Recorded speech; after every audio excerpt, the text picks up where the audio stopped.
Hello everyone, welcome to the internally screening review of Scanners. My name's Adam. My name's Rupert. And today we are doing our 10th Hooptober review, this time covering one film from 1981. Scanners, infamous cult classic by none other than David Cronenberg, starring Stephen Lack and Michael Ironside. A very big, pivotal film for Canadian cinema, I'm only just learning now. Apparently one of the first Canadian films to compete truly with American films at the box office. It is a very iconic film of its era, no small part thanks to David Cronenberg being such a distinctive visual director, synonymous with body horror and just a certain cinematic voice, along with people like John Carpenter, that just really imbued the 80s with this specific kind of aesthetic for horror.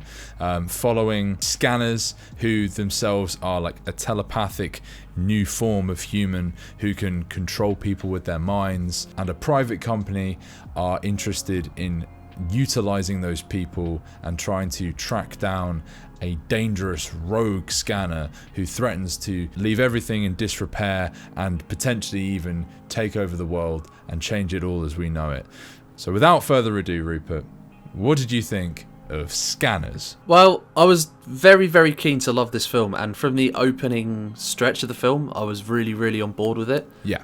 It feels very, very 80s. The score is amazing. It has this like very kind of almost atonal, very scratchy synths and really buzzing and harsh at points, and all these almost like weird, like dissonant, like jazz noises in it. The sound design is very Cronenberg. You have all these like weird warp manipulations on people's voices at certain points, and you get everybody's favorite GIF moment really early on, where the man's head explodes. That's not even really a spoiler at that point. And then this amazing action scene where you have the incredibly villainous Michael Ironside being incredibly creepy, doing all this weird stuff. And I'm a fan of David Cronenberg. There are blind patches in his filmography that I've missed, but I just love the aesthetic. It has this kind of washed out, dystopian, grim, and like all of the a lot of the films he makes have this kind of affected tone to them, where it's just kind of everything's just that little bit off. And I do really enjoy that. But I found this film quite frustrating at points, and I don't think it plays to its strengths a lot of the time. But the concept it puts forward is used somewhat interestingly, and I can certainly see why this has become a cult classic and why there's a ton of sequels and terrible spin-offs that got made subsequently, because it is, I would say, a fairly unique take on telekinesis and telepathy that's used in like a very grimy way, which I did enjoy, but I do have some issues with it. But for the most part, I enjoyed it. What about you? I think our experience pretty much mirrors one another's perfectly. I was absolutely loving the first 20-30 minutes of the film, where it's kind of a mystery film. You set up this incredibly villainous antagonist with Michael Ironside, who's great. He has this kind of unhinged Jack Nicholson kind of energy to him. He looks like Jack Nicholson. He does look quite a lot like him, which is really strange. I'd never drawn that comparison before. I guess I've never seen him with hair before, so I was getting Shining vibes from him the whole time. For sure, yeah. Like that opening scene where he makes a man's head explode is fantastic.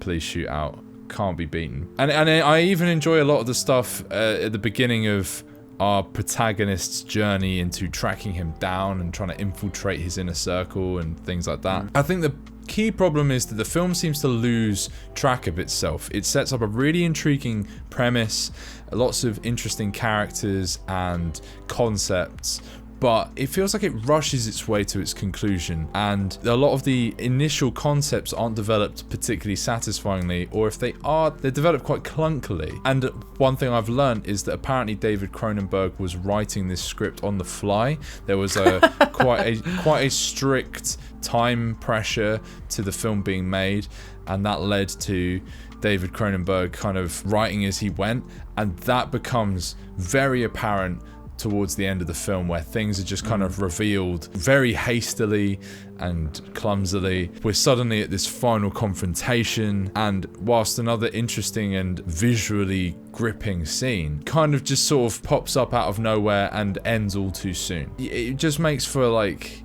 quite an unsatisfying overall experience. Yeah, I agree. When I say the film doesn't play to its strengths, what I mean is that the film poses this kind of interesting take. The scanners, they kind of don't have this control over when they use their power.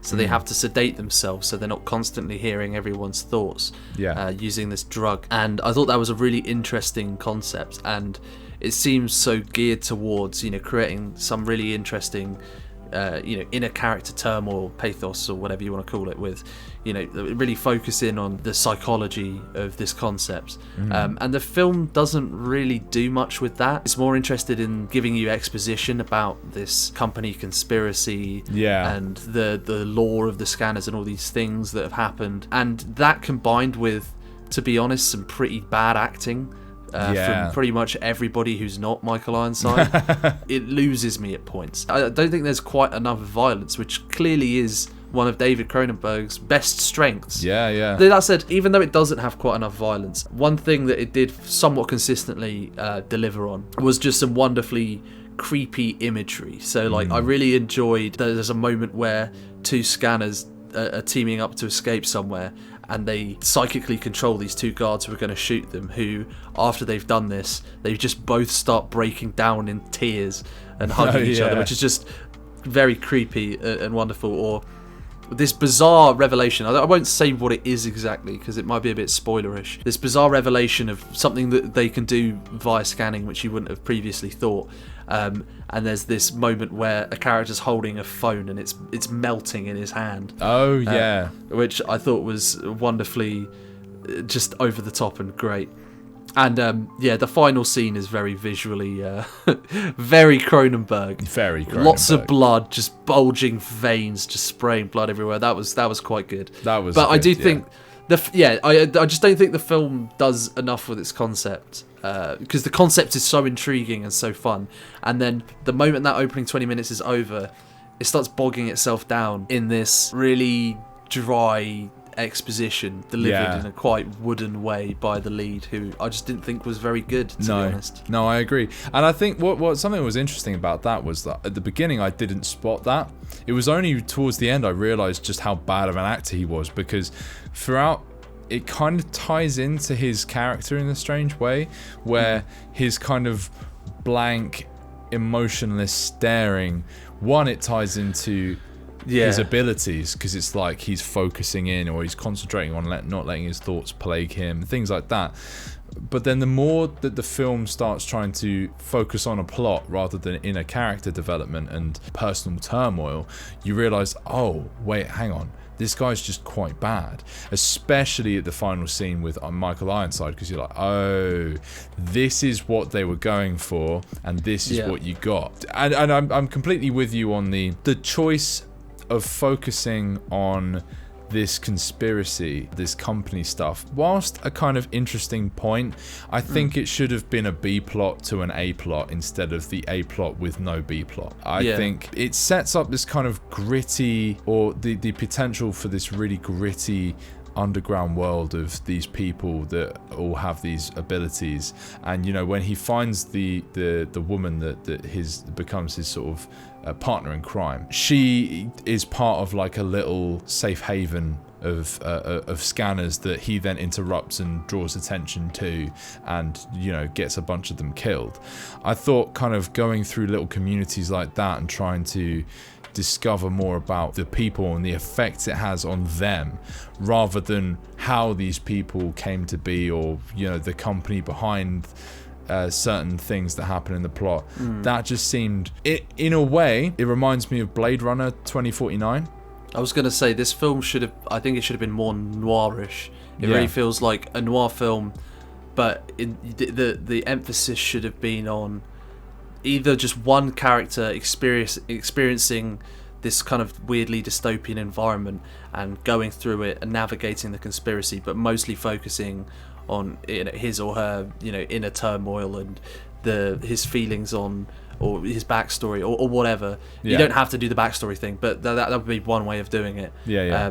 Focusing on that. I thought the woman character in this film, I forget what she was called or what the actress's name is, but she was a complete nothing character. She did absolutely like zero for the film. And they don't even really try and get a romance out of it, so I'm just kind of confused as to why she's even got so much screen time, because she doesn't really offer anything the main character doesn't. She doesn't serve any purpose in the plot narratively, so like, why is she there? and she doesn't bring out really much character development. Yeah, it just doesn't really seem to serve a purpose. And the film, I like the atmosphere and tone of the conspiracy stuff, but even though I like the idea, it's not really executed in a very compelling way, so it doesn't really make up for it. I think Kim as a character is a kind of casualty of the nature of the way David Cronenberg had to write this script. I think one of the most baffling scenes for me, and one of the most obvious in terms of highlighting that issue with the writing, is a really pivotal piece of exposition that is delivered by a character who up until that point has been a very rational, scientifically minded character, who then suddenly goes really like nervous and introspective, goes into a room by himself, sits down and starts just talking to himself, delivering vaguely cryptic pieces of exposition about his role in some grand conspiracy, and then he just gets abruptly killed, and the character that kills him looks awkward while he does it. Like afterwards he kind of goes, oh, I guess I did that. Like that is the most baffling part of the film, because it's literally the film going, oh fuck, where do we go now? Like what do we do? That's what it felt like to me. Like we hadn't established this earlier. We need to get this film to some kind of conclusion. Bang, here we go.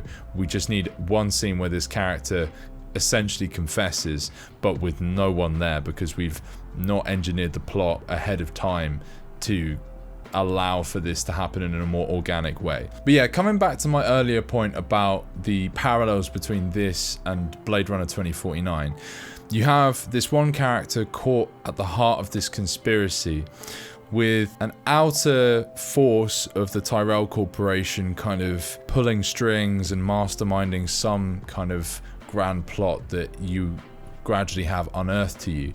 But the focal point is his journey, his understanding of his place in the story and in the world.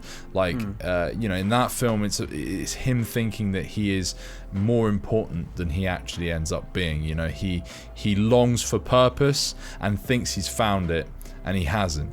And I feel like that kind of focus for Scanners would be a perfect meld. Like you could literally just transcribe that straight onto this story. You have the sinister corporation, you have the character who has no purpose and is taken in and is afforded the opportunity to do something greater than himself. And instead you just focus on the nuts and bolts conspiracy angle and nothing really grander about his personal development. And that is a huge missed opportunity. Yeah, no, I completely agree with what you're saying. If it was written on the fly, that just makes so much sense, because it does kind of just feel like it's jumping from one thing to another. And with a more sort of intriguing, noirish, character-focused storyline, it could have been much more interesting and just more engaging, because there are points in this film where a character's like just listing off more and more exposition, and I just feel my brain turning off, because the conspiracy and the final reveal of the film is like, it's like the most like okay thing. It's not bad, it's just not really that surprising or it's just nothing special really or meaningful. And I don't know, it would obviously be like a ground up rework of the script, but I mean, I feel like I'm being really negative. I do actually still enjoy this film. No, I agree. If I was to, recommend someone, if someone wanted to get into David Cronenberg and I wanted to recommend them some films, this would probably be a little lower down on the list than a lot of his other stuff, because it's just not as strong as it could have been. Yeah, I think that's why this review has focused so much more on the negative than our actual opinions might. Our overall thoughts, I think, seem to be pretty aligned in that this is an enjoyable film overall that meanders more than it should have, and seems to miss out on the level of promise it delivers earlier on. And for a film with such a reputation, like I've been familiar with this film and the concept behind it for ages, and I was just expecting so much more than what it ended up delivering. I feel a film of such cult status, it felt like to have done that, to have earned that status it should have been so much more than it was. Right, so Rupert, do we want to move on to ratings? What would you give Scanners 1981? Yeah, despite all my whinging, I'll still give it a 6 out of 10. I think it's a good film. As I said, I think the score's great. I think the film looks amazing from front to back. I think that Michael Ironside, he doesn't get enough time in the film. No, he should have been in it. He should have been in it much more. I really enjoyed his character. I think he played Revok, and I just thought he was such a sinister, fun presence, and I would have loved to have seen more of him. But the film has some really high highs, and it never really hits like really harsh lows. It just often settles back into this kind of dull, plodding plot stuff that isn't as engaging as it thinks it is, and it's just really frustrating because I wanna love this. I wanna absolutely love this, and it's got such a great concept, and it does sometimes deliver on that. But I just wanted a little bit more in terms of character, or since it's so story heavy. If you're gonna go story heavy, at least make the story better. That's my general take on it. Yeah. But yeah, what did you think? Yeah, I'd give this a 6 out of 10 as well. I'm pretty much bang on with you in terms of my overall thoughts. We love to have pretty much synchronous opinions on things. In terms of just scenes to highlight once more, opening's really great where they're chasing him around a mall and he's like not quite aware of himself as a scanner yet. The Michael Ironside blowing a man's head up, obviously the highlight and the most iconic thing this film produced. I do love the bit where he forces the policeman to commit suicide. Yeah, but that whole police chase is amazing. There's another chase later on that's quite good, not as good.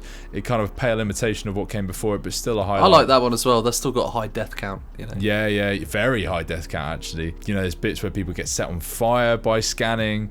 There's a bunch of explosions caused by scanning, particularly one in a computer room that we alluded to earlier. That was fantastic. The ending with the head bulging, like veins popping out, and a viscera kind of melting away from people.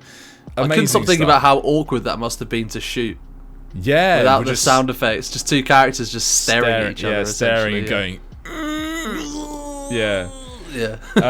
Basically, all the most Cronenberg parts of the film were fantastic, and by all accounts, this could be the film that really put Cronenberg on the map. From what I was reading about this competing more strongly with American films than Canadian films had ever done before. So we owe this film that. We owe this film these great scenes and Cronenberg getting his voice out there into the world. It's just a shame that for all its reputation, it didn't deliver on what I expected from it. And with that, we come to the end of this review. If you like this review, please do like and subscribe to the channel. We'll be doing more Hooptober content throughout the month. And if you're interested, the Hooptober list is in the description. We're not doing them in order, so if you're intrigued by what you see in the list, subscribe and you will be alerted to when whatever film you're intrigued by pops up. And if you disliked it, if you thought we're too harsh on Scanners and you're absolute devotee to Cronenberg, by all means, air your grievances with us. We will be back tomorrow with another review. I've been Adam. I've been Rupert. And we'll catch you again next time. Peace. Peace.